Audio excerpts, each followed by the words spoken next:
مسلمانوں پر دشوار نہ ہوتا، اگر مسلمانوں پر مشکل نہ ہوتا تو میں کسی لشکر سے پیچھے نہ رہتا جو اللہ تعالیٰ کی راہ میں جہاد کرتا ہے، لیکن میں اتنی گنجائش نہیں پاتا کہ میں ہر ایک کو سواری دے سکوں، نہ وہ مسلمان اتنی وسعت کے مالک ہیں کہ خود سواری کا انتظام کر سکے، اور مسلمانوں پر یہ چیز دشوار گزرتی ہے کہ میں تو میدان جنگ میں جاؤں اور وہ میرے پیچھے گھروں میں رہ جائیں۔ یعنی جو مجبور ہو کر مسلمان جنگ میں نہیں شریک ہوتے، اگر نبی کریم صلی اللہ علیہ وسلم بھی ہر مارکے میں ساتھ جاتے ہیں تو وہ پیچھے وہ جو ہے وہ اپنے گھٹتے رہتے ہیں کہ ہمیں تو توفیق ہوتی تو ہم بھی ان کے ساتھ جاتے، یا نبی کریم صلی اللہ علیہ وسلم کی دیگر بہت ساری جو چیزیں ڈیفینیٹلی ہمارے سامنے ہیں، ان کا پورا اسوہ جو ہے، تو بہرحال آ، اور مسلمانوں پر یہ چیز دشوار گزرتی ہے کہ میں تو میدان جنگ میں جاؤں اور وہ میرے پیچھے گھروں میں رہ جائے، اور اس ذات کی قسم جس کے ہاتھ میں محمد صلی اللہ علیہ وسلم کی جان ہے، میری تو خواہش ہے کہ اللہ تعالیٰ کے راستے میں جہاد کروں اور شہید ہو جاؤں، پھر جہاد کروں، یعنی کہ پھر زندہ کیا جاؤں اور جہاد کروں، اور پھر شہید کر دیا جاؤں، اور پھر دوبارہ سے قتال کروں، یعنی دوبارہ زندہ کیا جاؤں اور جہاد کروں، اور پھر قتل کر دیا جاؤں۔ تو یہ نبی کریم صلی اللہ علیہ وسلم کی خواہش جو ہے جنگ میں شامل ہونے کے لیے، جہاد اور شہید ہونے کے لیے، اور بار بار شہادت کا رتبہ جو ہے وہ حاصل کرنے کے لیے، یہ کس قدر نبی کریم صلی اللہ علیہ وسلم کو بھی شوق شہادت تھا۔ اس سے بھی اندازہ ہوتا ہے کہ شہادت کا رتبہ، شہادت کا درجہ جو ہے وہ کتنا بلند ہوتا ہے۔ اور شہادت کے علاوہ جو غازی ہو گیا، بہت سارے ایسے ہمارے گزرے ہیں بڑے بڑے لیڈرز، نبی کریم صلی اللہ علیہ وسلم کی اپنی شوق شہادت جو ہے اس کو بھی ہم دیکھیں، اگر حضرت خالد بن ولید جو ہیں، جن کی ساری زندگی جو ہے وہ جنگوں میں گزری، اس قدر انہوں نے زخم کھائے، لیکن اس کے باوجود میدان جنگ میں شہادت جو ہے وہ ان کے نصیب میں نہیں تھی، ان کو میدان جنگ سے باہر ان کی موت آئی، لیکن انہوں نے بھی یقیناً ایک بڑا اجر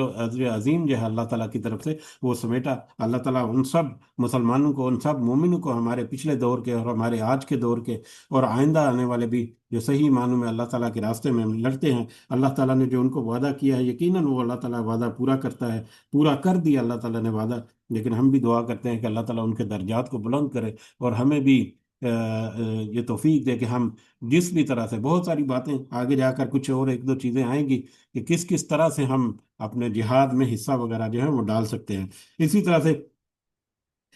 ایک آدھ حدیث جو ہے وہ اور تذکرہ کر لیتے ہیں، کافی ساری حدیث جو ہیں وہ ہمیں ملتی ہیں جہاد کی کی جو مقام ہے جہاد کرنے کا، جہاد میں حصہ لینے کا اور جہاد میں پارٹیسپیٹ کرنے کا، لیکن ایک چھوٹی سی حدیث جو ہے، ایک آدھ اس کا تذکرہ اگر کریں تو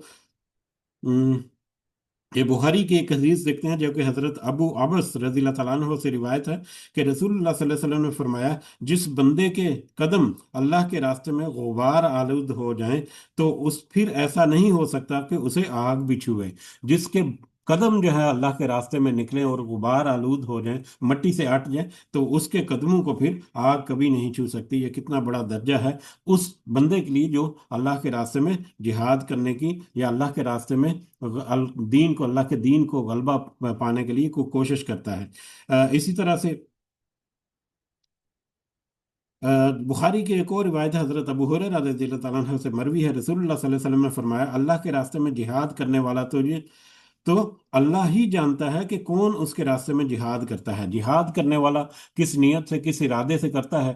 یہ ہم اس سے پہلے ایک دو مثالیں اس کی دیکھ چکے ہیں کہ جنگ میں ایک بندہ جو ہے وہ بڑی مشقت سے، اس نے بڑی بہادری سے لڑا، لیکن نبی کریم صلی اللہ علیہ وسلم نے اس کے بارے میں کہا کہ یہ تو جہنم میں جانے والا ہے۔ بعد میں پتا چلا کہ وہ اس کو اس قدر زخم کھائے تھے کہ اپنے زخموں کی تاب نہ لاتے ہوئے اس نے اپنے آپ کو ہلاک کر دیا، اس طرح سے خودکشی کر لی اس نے۔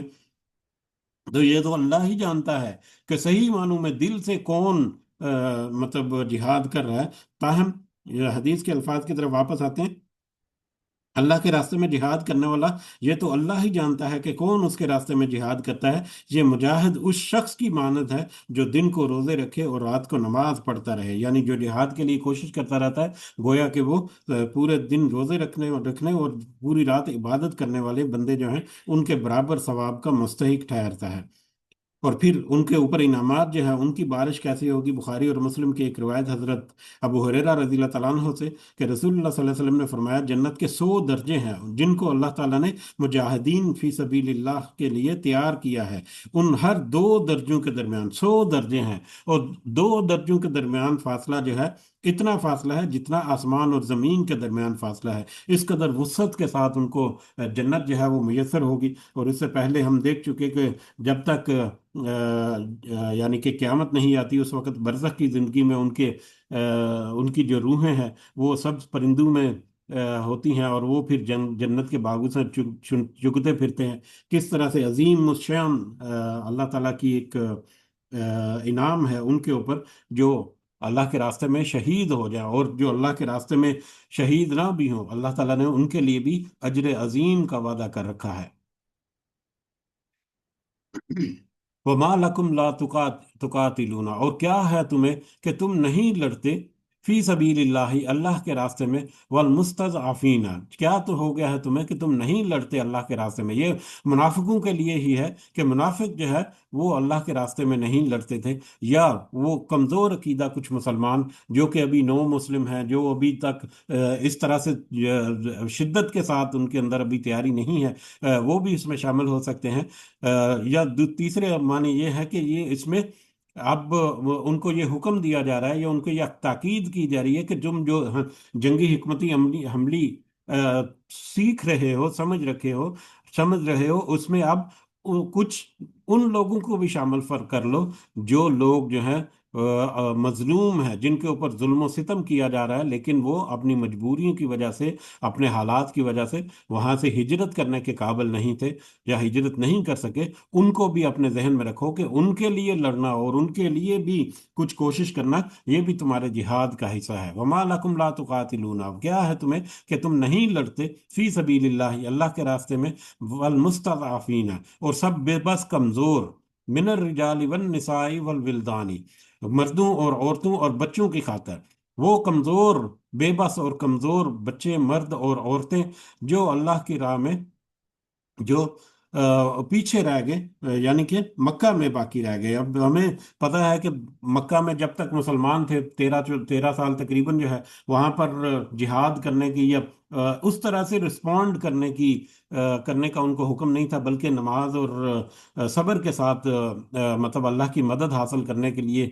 کچھ تاکید کی جاتی تھی۔ جب مدینہ میں بھی آئے تو شروع میں کچھ دیگر معاملات کو جب طے کرنے کا وقت تھا، اس وقت بھی ان کو حکم نہیں تھا کہ وہ نان مسلمز کے خلاف تلوار اٹھائیں، لیکن غزوہ بدر سے کچھ پہلے جو ہے وہ پھر اس طرح کا حکم ملا، اور اس کے بعد یہ سلسلہ جب جاری ہوا تو اب جب مکہ سے ہجرت کی گئی تو بہت سارے ایسے لوگ جو کہ بے بس تھے، کمزور تھے، ضعیف تھے، یا دیگر مسائل کی وجہ سے وہ شرعی عذر تھے ان کے، جن کی وجہ سے وہ ہجرت کرنے سے قاصر تھے۔ اب وہ جب پیچھے رہ گئے تو اب ان کے اوپر مکہ کے جو مکہ کے جو منافق تھے، مکہ کے سورے مشرک جو تھے، وہ جو ہے وہ ان کے اوپر ظلم و ستم کرتے تھے کہ کسی طرح سے یا تو یہ اپنے دین کو چھوڑ دیں یا محمد صلی اللہ علیہ وسلم کا ساتھ جو ہے وہ چھوڑ دیں، لیکن وہ ظلم و ستم جو ہے وہ برداشت کرتے رہے، لیکن اپنے دین سے ہٹنے کے لیے ردی نہیں تھے۔ اب یہ ان کا یہاں پر تذکرہ ہے کہ کس طرح سے وہ بے بس اور بے جار و مددگار ہیں وہاں پر، ان کا بھی ذرا دھیان رکھو کہ ان کے لیے بھی تمہیں جہاد کا کرنا ہے، یا جنگی حکمت عملی جو ہے ان کو بھی مد نظر رکھتے ہوئے کرو۔ اللہ وہ لوگ جو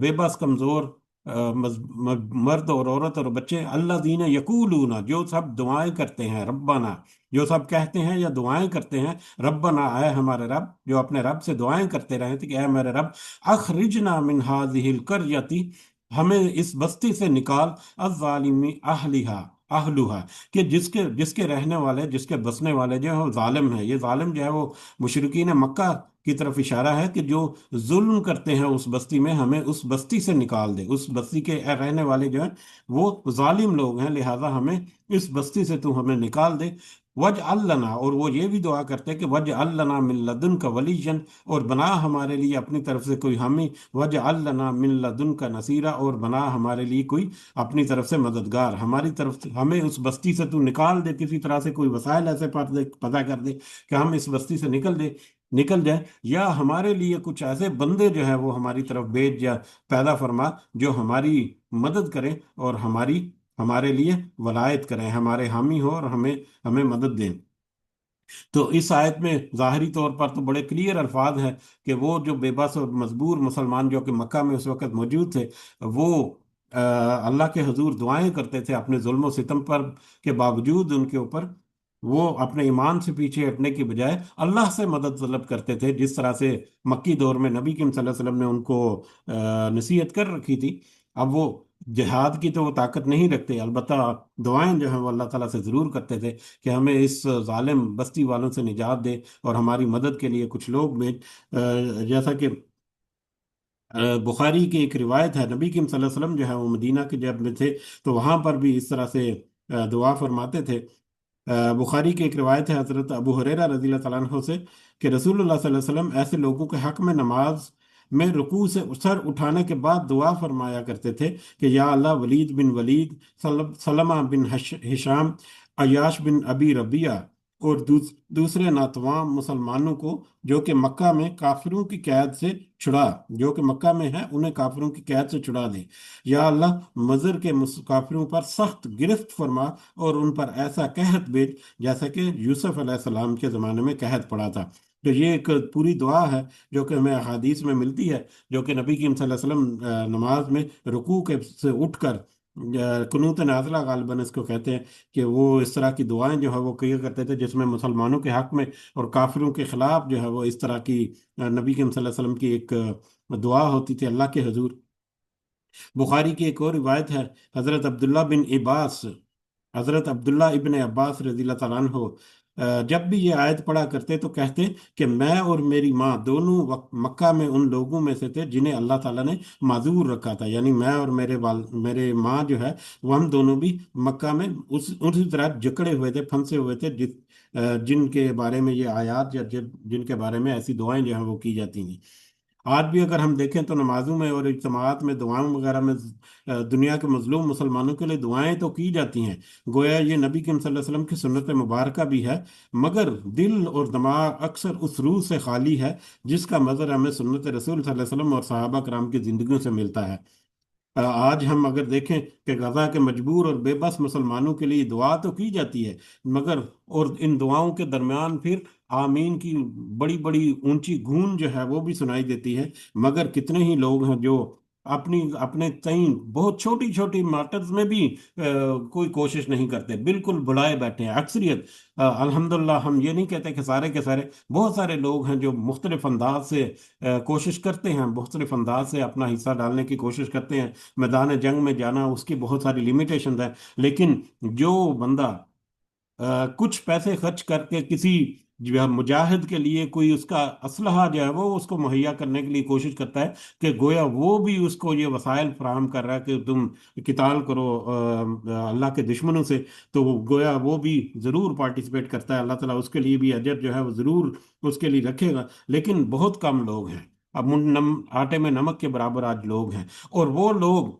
جو چلو کچھ نہ کرو، اپنا مال خرچ نہ کرو، اپنے دوسری کوششیں مت کرو، ان سے جب یہ کہا جاتا ہے کہ کم از کم یہودی پروڈکٹس کا بائیکاٹ ہی کر لو، تو اس میں بھی وہ مطلب پریکٹیکلی ان کو یہ توفیق نہیں ملتی، اور بائیکاٹ کرنے سے بھی وہ نہیں کرتے، اور اس طرح سے جانے انجانے میں وہ کس طرح سے